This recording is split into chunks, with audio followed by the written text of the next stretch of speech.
clear roads.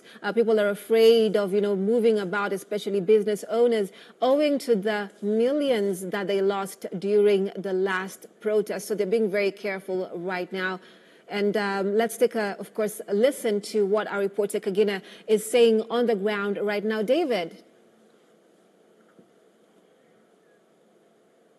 You have mentioned, we have departed from Ngara and now we are currently on Outer Ring, where, as you can see, this is also a ghost road as for now, because we have very limited traffic in terms of cars, motorbikes, and even people on foot, and most businesses have not opened other than those those selling smokies right here, and boiled eggs are having a field day. But as we progress further in this direction, we can see there's a little bit of more activity business wise, because we have smaller businesses like timber yards that are currently operational.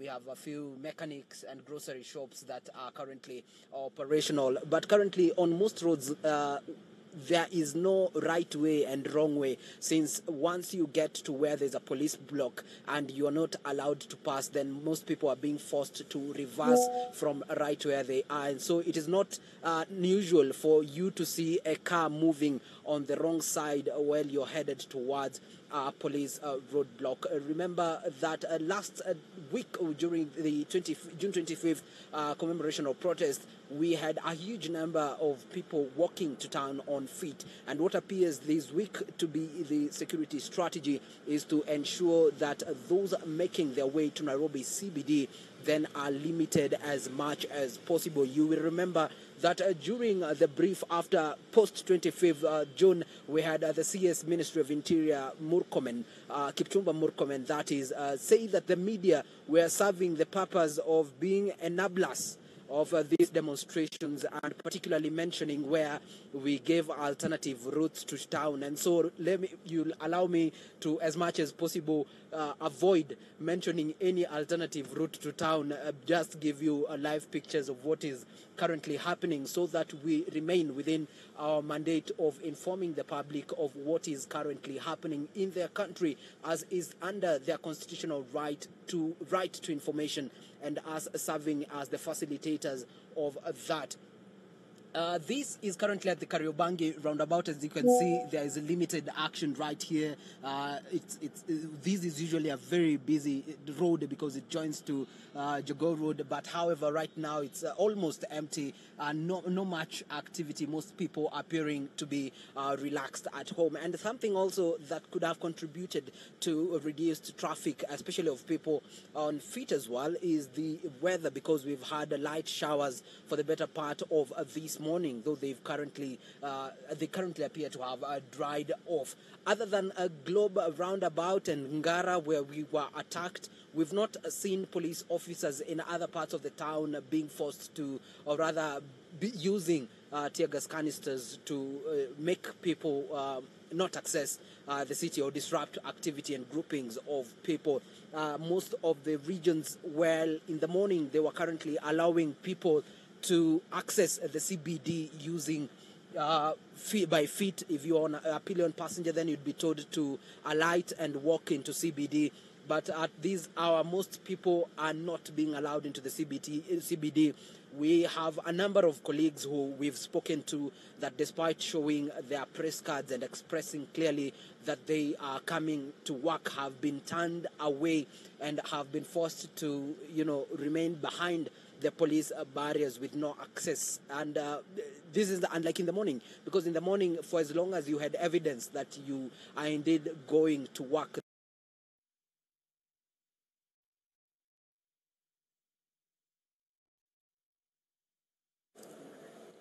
Right, there you go. That is David Kagina reporting to us live from Outer Ring. He's also gone further into Kariobangi there. You've seen very limited action. There are barely people or cars on the road for that matter. But he was, of course, telling you earlier that, of course, they had to get away from the tear gas that the police had, of course, lobbied onto the car and the crew that were covering, the events of today. Like he's also mentioned to you, very many people, rather very few people have opened their businesses because of being afraid of what they may encounter in terms of, goons, as what you've seen in the past protests. And I do understand our reporter in Laikipia is ready, of course, to give us a live update on how the ground is looking right there. And I can see that he is ready. You can hear me?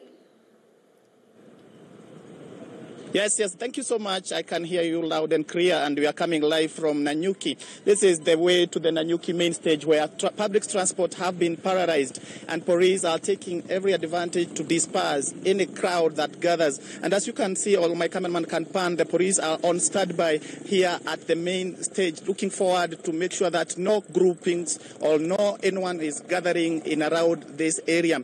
We have also noticed that most of the businesses, almost 100% of the businesses here in Nanyuki have been closed down, with all major roads leading to the town, the one from Meru to Nanyuki and the one from Nyeri to Nanyuki and the one from Rumuruti to Nanyuki have been closed down. And I'm going to be engaging some of the people who are here, businessmen who have been participating in various demonstrations. And labda tuambie jina lako na utuambie labda leo kuna maandamano mji wa Nanyuki, tukiona polisi wakisabaratisha mikutano yote, hata kama ni watu watano hawataki kuona watu katika eneo hili. Umekuwa katika mstari wa mbele kutetea vijana katika hii migomo, labda tueleze hali ikoje katika mji wa Nanyuki? Very well. My name is Mwagwa Gai, and I'm the lead demonstrators here. And what we are seeing today is that the police are all over the town. Actually, they reported very early. The schools are not opened. There is no business that is taking place, just minimal groupings of police. They are here. No business is doing. At a stage, ukiingia hapa, there is no business that is taking place. But what we want to ask the government is, we don't have a problem with the police.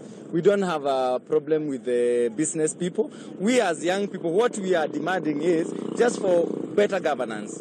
And you see, we can't be having a nation that is run like a state police, by police. It becomes now a police nation, because there is a rule of law. And we are asking them, if they don't want to see us on the road, why don't they do their work? You, Mr. President, you were elected on the promises. Why don't you fulfill those promises? Because today now, the police are busy shooting blanks in the air here, making the air look. The whole town is at attention. Nobody knows what is happening, everything. And we have children that are at home. We need to be careful. We need to love our country and let them know we don't have any problem with anyone. We as the young people, what we are demanding is just good governance, better nation for our future and our children. That's it. Okay. Maybe in the previous demonstrations, we have seen young people, goons, destroy property and steal from businesses here in Nanyuki. As an organizer, how have you been able, what is the problem that lacks? Because we have seen the demonstrations being peaceful during the day, but late in the afternoon, there are cases of looting. You see, no demonstrator who comes to beat police, I'll tell you so. There's no demonstrator who comes to loot in town. But now, we have some local leaders who are paying goons. Even yesterday, they were being mobilized. Even today, when I was doing my routes in town, I met some young people. I can't know where they are from. Yeah? And this is where the problem is. There are some infiltration by goons. We don't know who is sponsoring them, but we are hearing the local leaders here. So we want to call on these local leaders and tell them, stop attacking your own people. These people elected you. Why don't you take responsibility and deliver on your mandate? And you will not see any demonstrations here. But otherwise, let the government not start saying that we as the young people are the ones who are looting, who are the ones who are causing mayhem in this town. There's no one like that who does that. And I'm telling you, you have seen, we only come with our flag, we only come with our phone. So no one should come and bring that blame onto the Gen Zs. We refuse to take that blame. Let the police investigate, and we are ready as young people to cooperate with the police and remove these goons from our ranks. Because they are there and they are known, yet the police are doing nothing.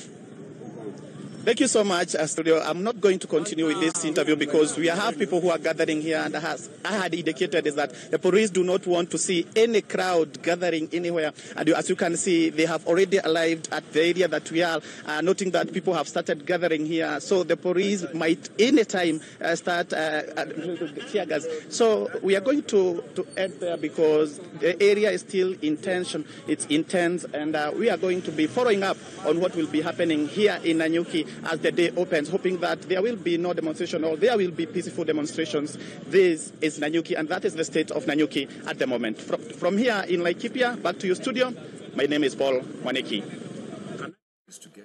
Right, Paul Waniki, thank you so much for that report. As you saw behind him, police, presence there in their vehicle. Of course, people are beginning to, gather in different parts of Laikipia. And he was just speaking to a civilian there who was not quite impressed with the government and saying that, for them, their issues need to be heard. Their issues need to be solved for that matter. And that is why, they have days like this where they're out on the streets protesting for their rights, and they want the government to listen to what they are saying. So with that particular perspective, of course, we still have in studio our guests from morning, and thank you so much for staying with us. I know it's quite a heavy day. Ian, my dear, we are here for a while, so we will be analyzing these particular factors today. And let's take a look at a particular report you said is out. If that's okay, Ian, for you to, share with us the information that LSK has put out on a particular activist. Is it right? Is it the right time to share with the public? Not quite, but it's something that I've just been able to receive on my WhatsApp. But ideally, I think what's going to be particularly very interesting is the matter for LSK that they went and filed a habeas corpus application for Ndiangui. I'm particularly very keen to see what transpires in that, considering what I'm seeing in terms of reports on regarding this particular case. So that's something that I'll be very keen on. All right. And of course, Sheila, one of the things you spoke about was the discord that we have between ourselves, the civilians and the police, right? Earlier on, our guests were saying that it seems that this is supposed to be a protest from way last year, a protest based on issues, but we've never really had the protest in the essence that we should have the protest because of, the police seem to be, having this heavy security, but it speaks something else as opposed to, protecting us as civilians. What's your perspective on that? Maybe I can start, Remy, by saying that I've been part of the protest both last year and then this year on the 25th as well. And my personal testimony is that when I was on the street last year, not this year, but last year, I think the police were rioting more than the civilians themselves. There's times when we just sat down and they literally came to us and started harassing us, and we did absolutely nothing. There's a bunch of us, we were women, and there's nothing we're going to do to them, but they were doing that. But I also have to say that times have evolved between last year and this year alone, because between last year and this year, you can see that there's unfortunate statements that came from C.S. Murkomen the day, the day when he was basically ordering shoot to kill orders. And then he tracked back yesterday. I was watching the same man, saying how changing his tone. Humble as a dove, they're there to take care of you. Humble as a dove, like the police are here to take care of you. I'm seeing a growing trend that there's a change of a slight, it's a small step, but we have to tap ourselves in the back. Every time when... But Sheila, hold on to that. Sorry to interrupt you. We'll be back. But he's a lawyer. Yes. Ian, you're a lawyer. Yes. When you have such sentiments and you backtrack and you have 3 human rights groups suing the CS for his sentiments, what is the cause of action here in accordance with the law? Even Ian, as you're adding on to that, I also want you to put in the other aspect to this, because in as much as it was said, maybe if you're looking at it from a law perspective, let's provide a different context that this was misinterpreted because of the heat of the moment. And could it be that out of anger, out of the feelings that the CS was having at that particular point in time of just witnessing how people came and burned down a police station, out of that anger, he probably uttered words that did not necessarily mean what he actually wanted to portray? Well, I think the statement which were made by a legal counsel, Murkomen, Yeah. were not only very careless, Yeah. but it was not justified. And I'll tell you why. When we look at the police standing orders, it's usually very clear as so far as what is actually called as reasonable force. Mm-hmm. There are ways a police officer is supposed to undertake his obligations as far as arresting somebody who is actually in the process of committing a crime, or indeed is looked to have some, like there's some type of force which is required to ensure that this person is arrested. Now, and when Murkomen was making that particular statement, though it was around some police officers and also some members of the public, the moment he uttered those words, there was a public outcry where he was, and he started trying to backtrack his words. Yeah. And I saw he ended up later releasing a statement trying to justify the words or creating some sort of background in how that particular statement has been made. As far as freedom of expression is concerned, he's in a position whereby he's a public officer, and whatever words he utters can actually be taken into the bare meaning of the words he said. Mm-hmm. When we, as lawyers, the way when we read the laws is interpreted as the way it has been written, and there's a way that we can interpret it based on jurisprudence which has been put before. Yeah. Now, those particular words were followed with another statement, and he said that we are going to frustrate any inquisition or actions which are going to be undertaken by any legal counsels or by the court in terms of interrogating a police officer or otherwise. He said frustrating. Yeah. That's a very key word, because it tells you that he intends to not ensure justice is actually delivered under Article 50. So in this case, where the three human rights groups have, sued him? Yes, they have legal basis. As a matter of fact, there's already an application trying to disbar him from the LSK roster. From the bar, so I think, in essence, those particular petitions are well pronounced in law.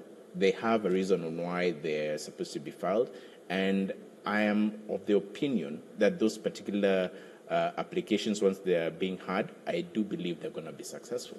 Yeah. And I think there's a sense of responsibility that we have to also, place on these leaders. There's a reason why he is the CS and not anybody else who wants to be emotional after seeing any kind of incidents. As a leader, you must exercise restraint. I mean, and we have to apply consequences for everybody. It cannot be that the leadership gets away with so much, and yet, we're seeing people in the streets getting killed for simply selling masks. This is the same National Police Service that came out and gave us the wrong information about Albert. I always remind everybody, they had a press conference. Yeah. And they say that Albert beat his head in a police cell, and that's what resulted into his death, before later on apologizing and backtracking. And it's good to apologize and say, listen, that was the wrong information that I gave. But what is the consequence of this? Because when Albert was writing something that they felt was untrue, it cost him his life. Now, when the police service was coming in with an untrue statement, what was the consequence for that? You see, so this is why you have a responsibility in that office. Sheila, I'm sorry to interrupt you once again, but we'll come back to your point right after this update with my colleague Robbie. She's at Githurai there, and as you can see on your screens, we have a few young people assembling there. Of course, today is Sabasaba, and the young people are back on the streets.